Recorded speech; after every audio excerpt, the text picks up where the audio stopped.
Separate producers make joint inventions. Officials face a difficult problem in determining the breadth of the patents.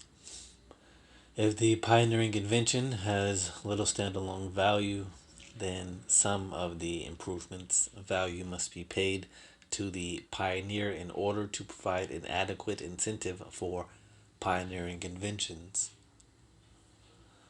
On the other hand, if the pioneering invention has large standalone value, then its inventor often will be rewarded adequately already, even if he or she receives no share of the value of the improvement.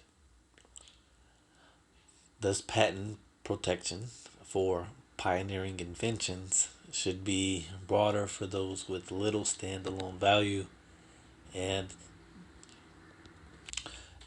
the patent protection for pioneering inventions should be narrower for those with large standalone value. This is the opposite of the result sometimes reached by U.S. courts superscript 7, which reads: the technical name for the legal doctrine giving perverse perverse results in the doctrine of equivalence. Applying this doctrine, courts may find that a pioneering invention with little standalone value is not equivalent to an application of it, so the patent for the former does not extend to the latter. In contrast, the courts may find that a pioneering invention with standalone value is equivalent to an application of it, so the patent for the former extends to the latter. Back to the text. Question 5.1. When the patent expired on a drug named Librium, a sedative that was the forerunner of Valium, its price dropped from $15 to $1.10. Superscript 8, which reads: when Librium, Hoffman LaRoche's forerunner to Valium, came off patent, prices dropped from $15 to $1. Said William Haddad, president of Generic Pharmaceutical Industry Association. See the shifts to generic drugs.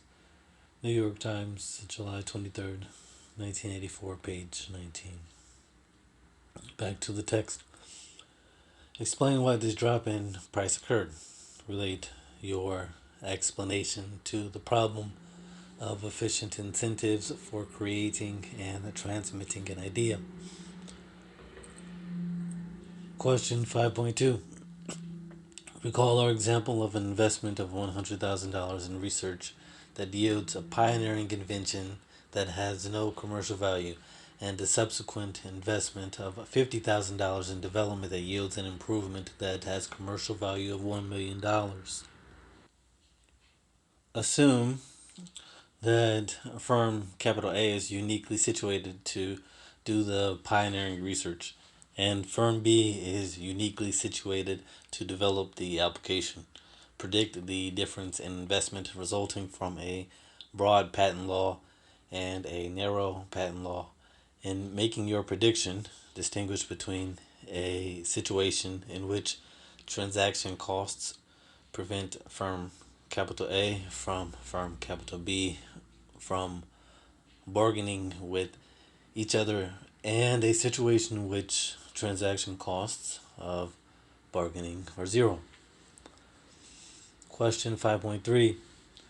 When inventions take the form of discovery and application, the authorities may issue a dominant patent to the pioneering discovery and a subservient patent to the improvement.